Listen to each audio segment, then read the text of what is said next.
Hello everyone, welcome to sweet memories. Upcoming రివ్యూలోకి వెళ్ళిపోదాం. జగదాత్రి ఇంటికి రీచ్ అయిన తర్వాత తన రైట్ హ్యాండ్కి తగిలిన బుల్లెట్ని కవర్ చేయడానికి ఆ నొప్పి ఎవరికీ తెలియకుండా ఉండాలి అని చాలా ట్రై చేస్తుంది. కానీ నిషిక కొన్ని టాస్క్స్ అప్పచెప్పడం వల్ల తన హ్యాండ్కి పెయిన్ ఉన్నట్టు క్రిస్టల్ క్లియర్గా అందరి ముందు బయటపడిపోతుంది.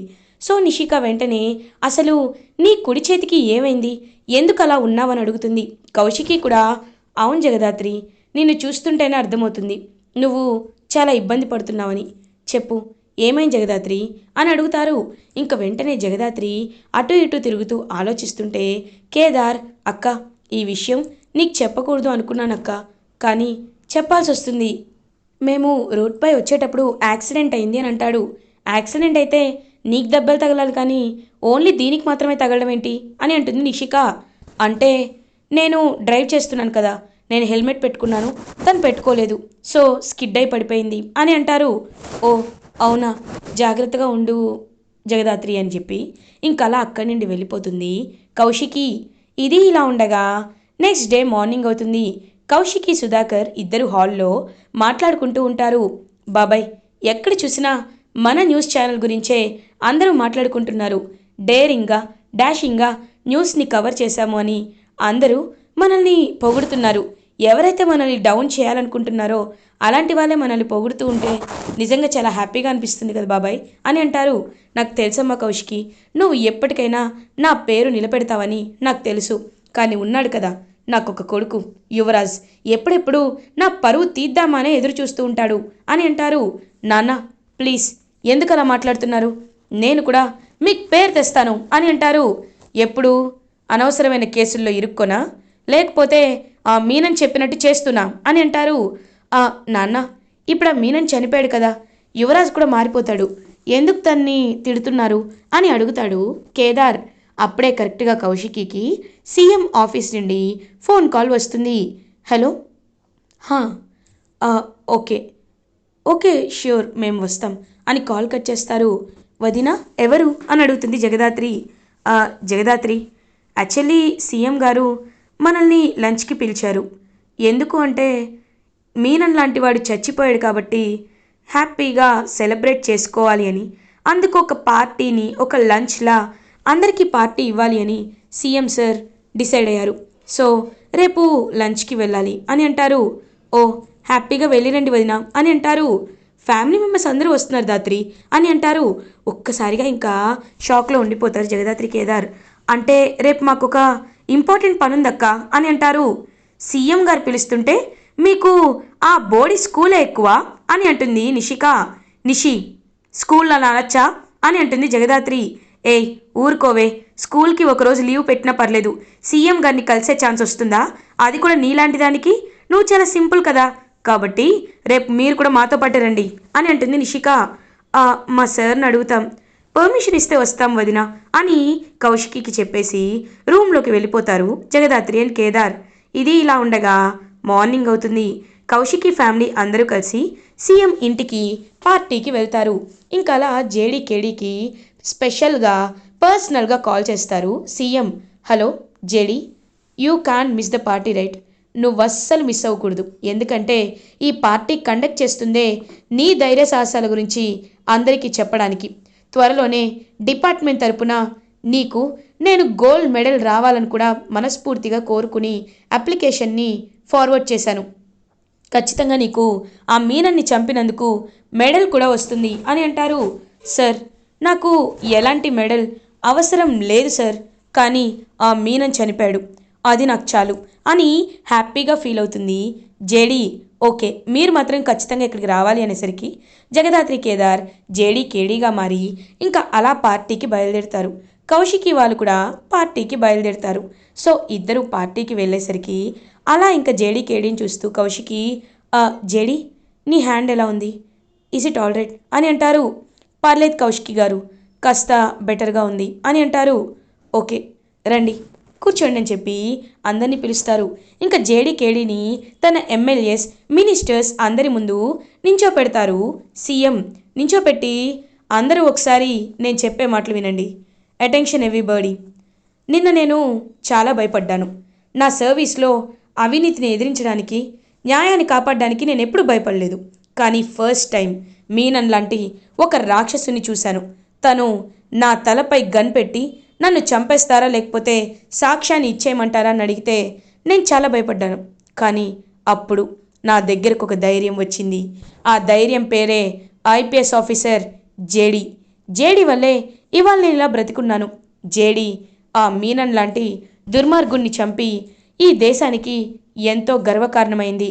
హ్యాట్స్ ఆఫ్ జేడి అని అందరూ జగదాత్రికి సెల్యూట్ చేస్తారు. ఇంకా వెంటనే అలా పాపం చూస్తూ ఉంటారు హ్యాపీగా కేదార్ అండ్ జగదాత్రి. అప్పుడే జగదాత్రి, సార్ నేను మిమ్మల్ని ఒక రిక్వెస్ట్ చేయాలనుకుంటున్నాను అని అంటుంది. చేయమ్మా పర్లేదు అని అంటారు. చూడండి సార్ చెప్పినట్టు నేను దేవతని కాదు, అంత మంచి వ్యక్తిని కూడా అనుకోవటం లేదు. నా డ్యూటీ నేను చేశాను అంతే. కానీ ఎస్ఐ కావ్య గారు, ఇన్స్పెక్టర్ కావ్య గారు కూడా ఇలాంటి మీనన్ లాంటి దుర్మార్గుడికే బలయ్యారు. ఆవిడ గురించి ఇంకెవరు అవినీతి పరురాలు అని మాట్లాడకండి. ఆవిడ నిజాయితీ గల పోలీస్ ఆఫీసర్ కాబట్టి ఆవిడ్ని అందరూ ఆదరించండి అని ఇంకా అలా చెప్పేసరికి అదంతా చూస్తూ కౌశికి క్లాప్స్ కొడుతూ ఉంటే నిషిక మాత్రం చాలా అంటే చాలా ఇరిటేటింగ్గా ఫీల్ అవుతుంది. కరెక్ట్గా అదే టైంకి కౌశికి రైవల్రీ దివ్యాంక కూడా అక్కడికి వస్తుంది. వచ్చి న్యూస్ చూసి చాలా అంటే చాలా జెలస్గా ఫీల్ అవుతూ ఉంటుంది. నేను కౌశికి స్టార్ట్ చేసినప్పుడే నా న్యూస్ ఛానల్ కూడా స్టార్ట్ చేశాను, కానీ నాకు ఎలాంటి గ్రోత్ లేదు. ఈ కౌశికికే టీఆర్పీ న్యూస్ టెలికాస్ట్ అన్నీ వెళ్ళింది. ఎప్పటి నుండో నేను సీఎం గారితో ఇంటర్వ్యూ చేయాలనుకుంటే నాకు వాళ్ళ అసిస్టెంట్ పర్మిషన్ కూడా దొరకలేదు. కానీ ఇప్పుడు ఈ జేడీకేడీలు ఎప్పుడు కౌశికికి సపోర్ట్గా ఉంటారు. ఆ కౌశికి సీఎంని ఇంటర్వ్యూ చేసి ఇప్పుడు హాట్ టాపిక్గా మారింది. నో, ఏ పార్టీలో అయితే కౌశికిని ఇంతలా పొగుడుతున్నారో అదే పార్టీలో నేను కౌశికి పరువు అంతా తీసేస్తాను, పరువు గంగపాలయ్యేలా చేస్తాను అని ఒక ప్లాన్ వేసుకుంటుంది దివ్యాంక. వెంటనే వెయిటర్ దగ్గరికి వెళ్ళి, చూడు నీకెంత డబ్బు కావాలంటే అంత డబ్బు ఇస్తాను, నేను చెప్పినట్టు చెయ్యి అని అంటుంది. మేడం ఇది సీఎం గారి పార్టీ మేడం, ఇక్కడ మీరు చెప్పినట్టు చేయడం కుదరదు మేడం అని అంటారు. ఏయ్ చెప్తున్నాను కదా, నేను చెప్పినట్టు చేస్తే నీకు డబ్బులు ఇస్తా అని ఇంకా అలా చెప్పినట్టు చేయమంటుంది. సో అతను డబ్బులు తీసుకొని ఓకే మేడం మీరు చెప్పినట్టే చేస్తాను అని ఇంకా అలా ఒక జ్యూస్లో లైక్ కొన్ని పౌడర్ కలుపుతాడు. పౌడర్ కలిపి ఇప్పుడు ఖచ్చితంగా కౌశికి ఒక పౌడర్ తీసుకుంటుందని, కౌశికి క్యారెక్టర్ బ్యాడ్ అని అందరి ముందు ప్రూవ్ చేస్తాను అని ఎంతో హ్యాపీగా ఫీల్ అవుతుంది. అలా దివ్యాంక కరెక్ట్గా అదే టైంకి వెయిటర్ ఆ జ్యూస్ తీసుకువెళ్ళి ఇస్తూ ఉంటే ఒక్కసారిగా ఒక చెయ్యి అడ్డుపడుతుంది. ఎవరా అని చూసేసరికి జేడి అలా ఆ జ్యూస్ని తీసుకొని క్యాప్ పెట్టుకొని దొంగతనంగా చూస్తున్న దివ్యాంక దగ్గరికి వస్తుంది. ఎక్స్క్యూజ్ మీ దివ్యాంక గారు అని అంటుంది. నేను నేను అని అంటుంది. వద్దొద్దు ఇంకా కవర్ చేయొద్దు. ఏంటి ఈ జ్యూస్ కౌశికి గారి కోసం మీరే పంపారా అని అడుగుతుంది. నేను పంపడం ఏంటి అని అంటారు. Shut up, just shut up. కావాలనే కౌశికి గారి ఇమేజ్ని డ్యామేజ్ చెయ్యాలనుకుంటున్నావని నాకు తెలిసిపోయింది అని అంటుంది జేడి. ఒక్కసారిగా ఇంకా అలా గడగడ వణికిపోతూ ఉంటుంది దివ్యాంక. చూడు నీ గురించి ఇప్పుడే అందరి ముందు బయట పెట్టచ్చు, కానీ అలా పెడితే పోయేది నీ ఛానల్ పరివే. కాబట్టి ఇంకొకసారి ఇలాంటి కుళ్ళుబోతు వేషాలు వేస్తే మాత్రం నేను ఏం చేస్తానో నాకే తెలీదు అని గట్టిగా వార్నింగ్ ఇచ్చి అలా వెనక్కి తిరిగి చూసేసరికి అక్కడ కౌశికి ఉంటుంది. కౌశికి గారు రండి వెళ్దామని ఇంకందరూ వెళ్తారు. కౌశికి చాలా అంటే చాలా హ్యాపీగా వాళ్ళ వైపు చూస్తూ ఉంటుంది.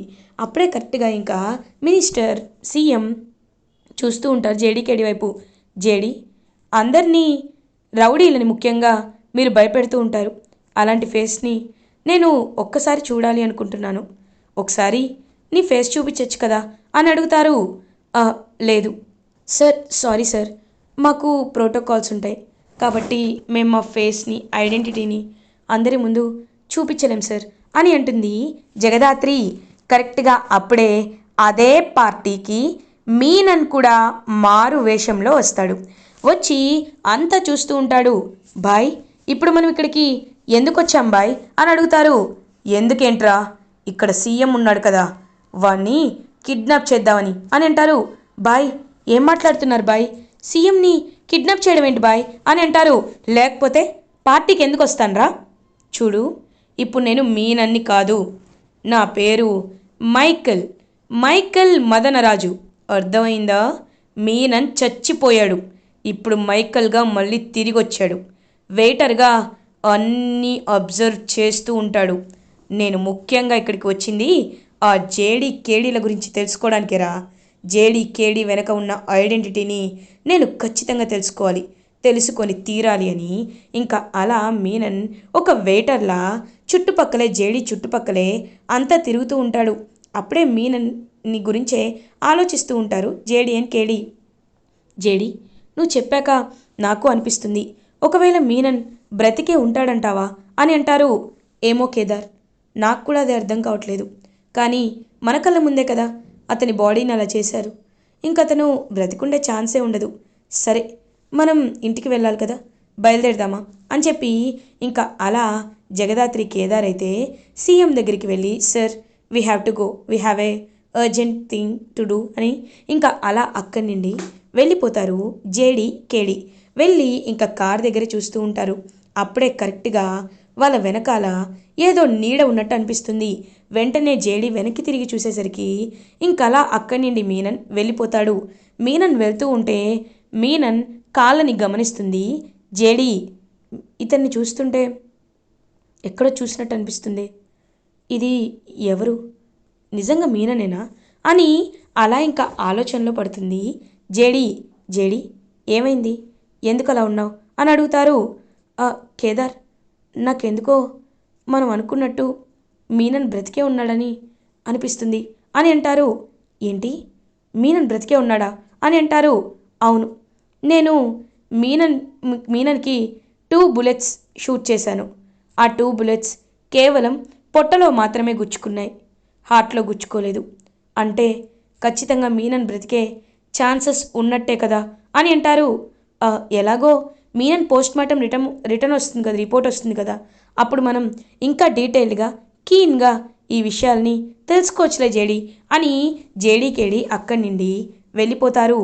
ఇది ఇలా ఉండగా కౌశికి వాళ్ళందరూ కూడా ఇంటికి రీచ్ అవుతారు.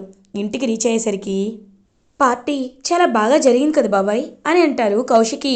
అవునమ్మా, కానీ జేడీ కేడీని ఇవాళ నేను చూస్తాననుకున్నాను, చూడలేకపోయాను, అది బ్యాడ్ లక్ అని ఇద్దరు మాట్లాడుకుంటూ ఉంటే కరెక్ట్గా అప్పుడే జగదాత్రి కేదార్గా ఇంటికి వస్తారు.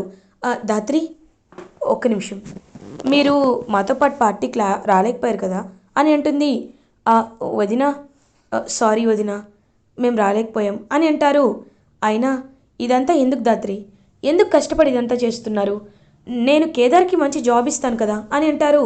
లేదక్క, నాకు నా జాబే హ్యాపీగా ఉందక్క అని అంటాడు కేదార్. అప్పుడే ఇంకా అలా యువరాజ్ ఆలోచిస్తూ ఉంటాడు. వీళ్ళకి తప్ప ఇంకేం వచ్చలే అక్క అని అంటాడు. మరి నువ్వేం చేస్తున్నావు అని అడుగుతుంది కౌశికి. ఇంకా ఏం మాట్లాడకుండా తలదించుకుంటాడు యువరాజ్. లేదు, కేదార్ విషయంలో నేను ఏదో ఒక నిర్ణయం తీసుకోవాలి అని అలా గట్టిగా ఫిక్స్ అవుతుంది కౌశికి. ఇలా ఎపిసోడ్ ఎండ్ అవుతుంది. ఫర్దర్ ఎపిసోడ్ రివ్యూస్ ముందుగా మీకు కావాలి అనుకుంటే మా ఛానల్ని సబ్స్క్రైబ్ చేసుకోండి. Thanks for watching.